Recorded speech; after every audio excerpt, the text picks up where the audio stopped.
By the spring of 1793, foreign troops were invading France from several directions, while at the same time, large numbers of French citizens were speaking out against the French Revolution. Important revolutionary leaders, such as Georges-Jacques Danton, helped pass emergency measures to stop those opposed to the government.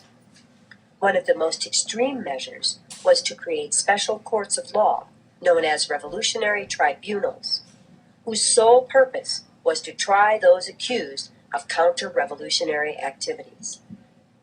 Interestingly, some of the first people convicted by the new tribunals were sent to this walled town that had been turned into a prison, due to the fact that the nation's other prisons were so overcrowded.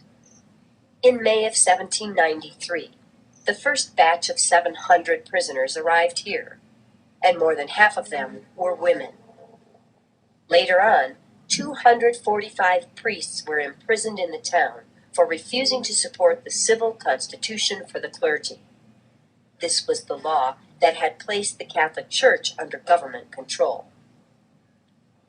By the summer of 1793, a special committee for public safety had been operating for several months as part of the National Convention, and it actually ruled France.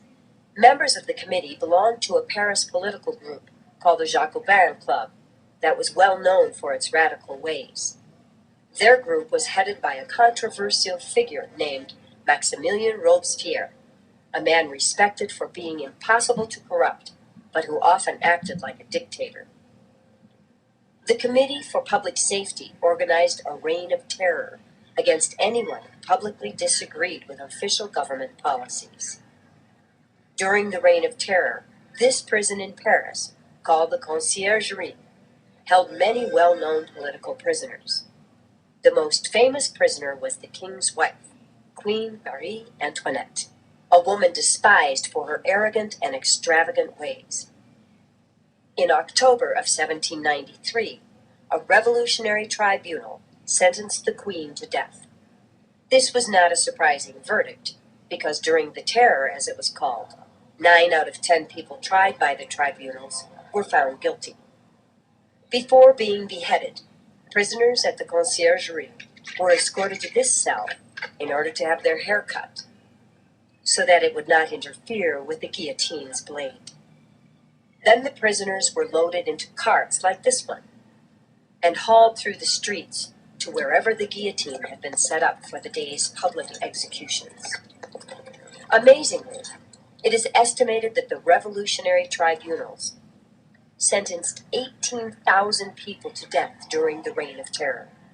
Oddly enough, the era of the Reign of Terror, also known as the Jacobin dictatorship, was a time when many important democratic changes were instituted in France. However, after the invasions of France were successfully halted by the French army, many of these reforms were reversed when a new group of politicians gained power in the summer of 1794. And by then, the main leaders of the Jacobin dictatorship had been put to death for treason.